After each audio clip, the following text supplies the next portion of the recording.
최근에 밝혀진 충격적인 사실이 있습니다. 치매를 일으키는 주범으로 밝혀져 모두가 놀란 상황입니다. 더 충격적인 건 우리가 평소에 좋아하고 잘 먹고 있는 음식이라는 것입니다. 오늘 영상을 통해 정보를 알고 건강을 지켜야 하겠습니다. 치매를 유발하는 최악의 음식인 당독소입니다. 당독소가 뇌신경에 쌓이면 파킨슨 질환이나 알츠하이머, 치매 같은 퇴행성 질환을 촉진합니다. 당독소란 당과 단백질이 결합하여 변성이 된 것을 말합니다. 당독소는 혈관 건강의 최대의 적이자 만성염증을 일으키는 주범으로 치매와 심혈관 질환의 원인이 되고 있습니다. 당독소가 혈액을 타고 피부에 붙으면 피부 노화가 일어나게 되고 관절에 붙으면 관절염이 나타나게 된다고 합니다. 침착한 기관에 따라 다른 증상을 유발하게 된다는 게 더 심각합니다. 심장혈관에 쌓이면 심근경색이 되고 뇌혈관에 쌓이면 치매, 뇌경색이 나타날 수 있습니다. 혈관은 산소와 영양소를 혈액과 함께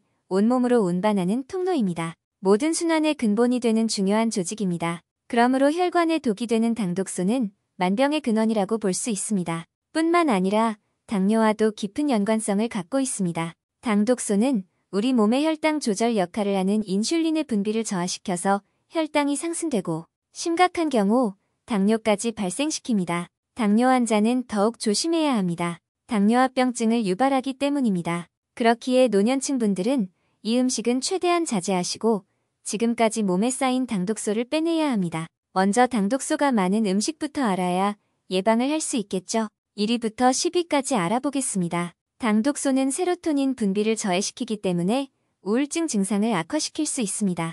당독소가 가장 많이 축적되는 음식은 고온에서 직화로 가열한 육류입니다. 단백질은 열에 가장 취약하기 때문에 고온에서 가열하면 그 구조가 쉽게 변성되고 그로 인해 당독소 함유량이 급격히 상승합니다. 같은 재료를 요리할 때도 고온에서 굽거나 볶거나 튀기면 당독소가 증폭되고 물로 삶거나 찌거나 데치면 당도소 발생이 억제됩니다. 조리할 때 물을 매개체로 사용하면 직접 가열하는 것보다 온도가 덜 오르기 때문입니다. 예를 들어 소고기를 삶으면 100g당 당독소가 2443Ku, 구우면 6701Ku까지 증가합니다. 굽는 순간 최종 화산물 함유량이 3배까지 치솟는 겁니다. 닭고기도 물에서 1시간 정도 삶으면 1123Ku, 구우면 6020Ku로 최종 당화산물이 6배 정도 증가합니다.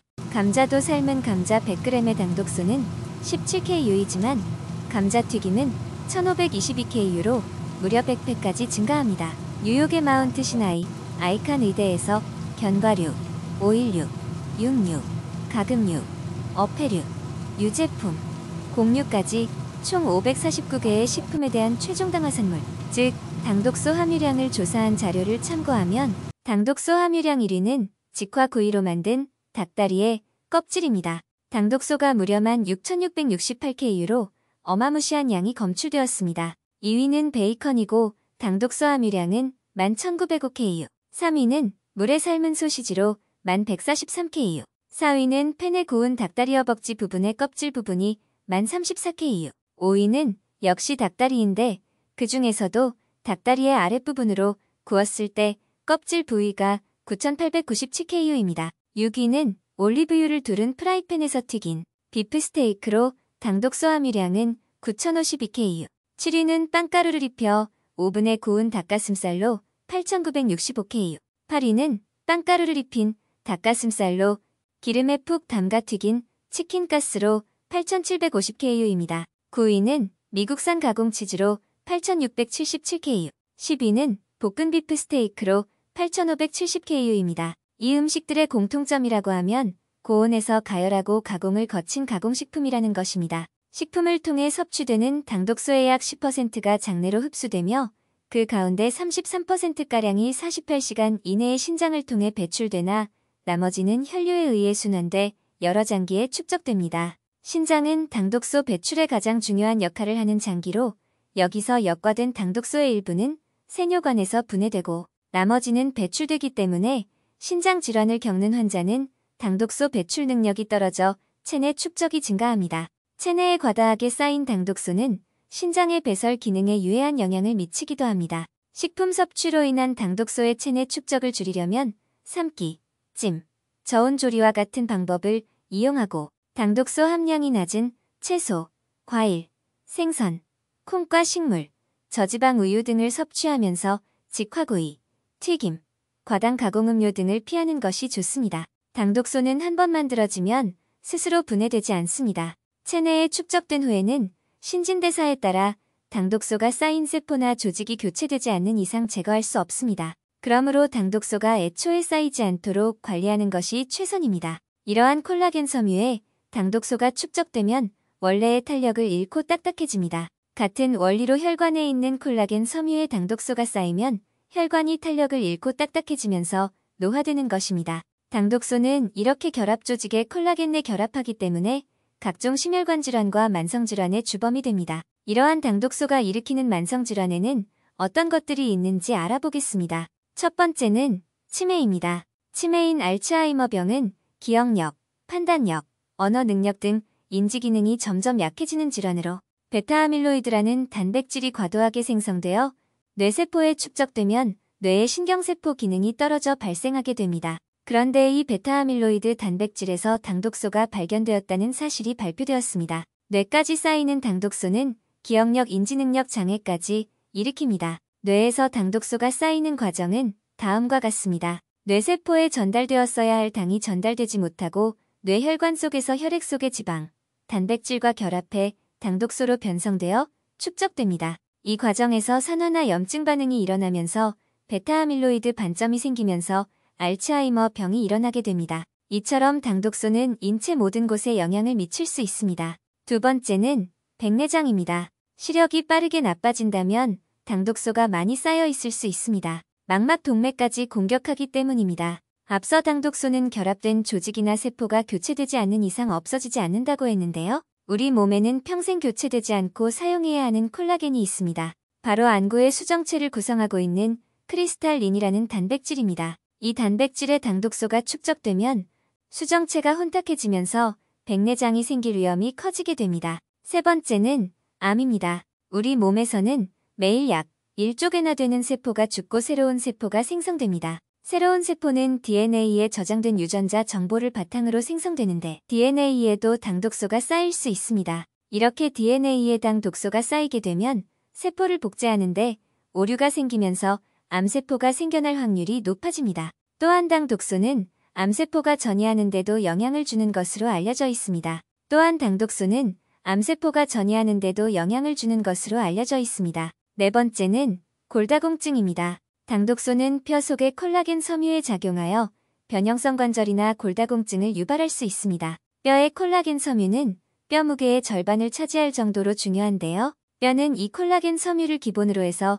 칼슘과 마그네슘 등의 미네랄이 딱딱한 결정을 이루고 있습니다. 뼈의 콜라겐 섬유에 당독소가 결합하여 쌓이면 이 미네랄을 붙잡고 있던 콜라겐들의 탄력성과 강도가 약해져 쉽게 터지고 끊어지게 됩니다. 그 결과 뼈가 딱딱해지면서 변형이 일어나거나 불규칙적으로 물러지게 됩니다. 이뿐만 아니라 뼈를 만드는 세포인 조골세포에도 당독소가 결합하여 미네랄 성분들이 붙지 못하게 방해하기 때문에 족골 능력이 떨어지고 서서히 뼈가 약해지게 됩니다. 그렇다면 당독소를 억제하는 방법은 어떤 것이 있을까요? 첫 번째는 고온보다 저온에서 요리한 음식을 먹어보세요. 구운 소고기는 삶은 소고기에 비해 3배나 많게 나오고 튀긴 닭은 삶은 닭의 4배에 달합니다. 이처럼 조리법을 변경하면 당독소를 섭취하는 걸 줄일 수 있습니다. 두 번째는 항산화 물질을 섭취하는 겁니다. 평소 비타민C와 비타민 E가 풍부한 음식을 섭취해야 합니다. 건강기능식품의 도움을 받더라도 비타민을 채워주는 것이 좋습니다. 세 번째는 식초와 레몬을 활용하는 것입니다. 당독소 생성을 억제하는 방법은 식초 같은 산을 넣는 것입니다. 조리한 음식에 레몬즙 같은 산을 넣으면 당독소가 훨씬 덜 생깁니다. 음식에 넣기 싫다면 과일 식초를 물에 타서 마시는 것도 좋은 방법입니다. 네 번째는 정제된 탄수화물 간식을 끊는 것입니다. 완전히 끊을 수는 없겠지만 이와 같은 사실을 알고 최대한 줄이는 것입니다. 탄수화물 간식 대신 과일이나 야채, 견과류도 좋습니다. 다섯 번째는 식사할 때 채소를 먼저 먹는 습관을 가지는 겁니다. 식사할 때는 당독소의 폐해를 막아주는 식이섬유가 풍부한 음식을 먼저 먹어야 합니다. 채소나 해조류를 먼저 먹고 그리고 고기와 생선, 마지막으로 탄수화물 순서대로 식사를 하는 것입니다. 식이섬유가 풍부한 음식부터 먹으면 먼저 소화되기 시작한 식이섬유가 위장에 많이 존재하여 탄화수물이 소화 분해되는 속도를 늦춰주고 혈당이 가파르게 오르는 것을 막아줍니다. 탄수화물이 소화 분해되는 속도를 늦춰주고 혈당이 가파르게 오르는 것을 막아줍니다. 당독소는 몸속에서 쓰고 남은 포도당이 단백질이나 지방과 결합하여 생기기 때문에 탄수화물 분해 속도가 느려지고 혈당이 안정되면 단백질과 결합할 남는 포도당의 양도 줄어들게 됩니다. 여섯 번째는 식사 후에 움직이는 것입니다. 식사로 당질을 섭취하면 15분 이내 혈당이 오르는데 이때 걷기 등의 가벼운 운동을 하면 근육이 받아들인 혈당을 저장하지 않고 바로 에너지로 쓸 수 있습니다. 밖에 나가서 걷는 게 힘들다면 제자리 걸음이라도 움직여주세요. 그리고 도움이 되는 음식을 알아보겠습니다. 첫 번째는 옥수수 수염차입니다. 옥수수 수염은 당독소를 없애는 효소를 활성화한다고 합니다. 당독소의 축적을 80% 억제한 것으로 나타났습니다. 두 번째는 연근입니다. 비타민C가 풍부하고 아미노산과 팩틴 성분이 말초 혈액순환을 도와 당독소를 줄이고 노화를 예방합니다. 세 번째는 비트입니다. 칼로리가 낮고 식이섬유와 엽산이 풍부합니다. 또 비타민 B군이 풍부해 생체 대사를 돕고 항산화 활성에 도움이 됩니다. 네 번째는 모링가입니다. 파이토케미컬, 비타민, 미네랄 등 총 112개 영양성분이 들어있어서 정화작용이 뛰어난 식물입니다. 엽록소가 풍부해서 항산화 성분이 몸에 축적된 당독소를 흡착해 배출합니다. 지금까지 당독소의 개념과 당독소가 많은 음식, 그리고 섭취 요령에 대해 알아봤습니다. 100세 시대입니다. 안전한 음식을 드시고 적절한 운동을 통해 건강한 100세를 준비하시기 바랍니다. 그럼 지금까지요. 건강생활이었습니다. 감사합니다. 구독과 좋아요는 영상 제작에 큰 힘이 됩니다.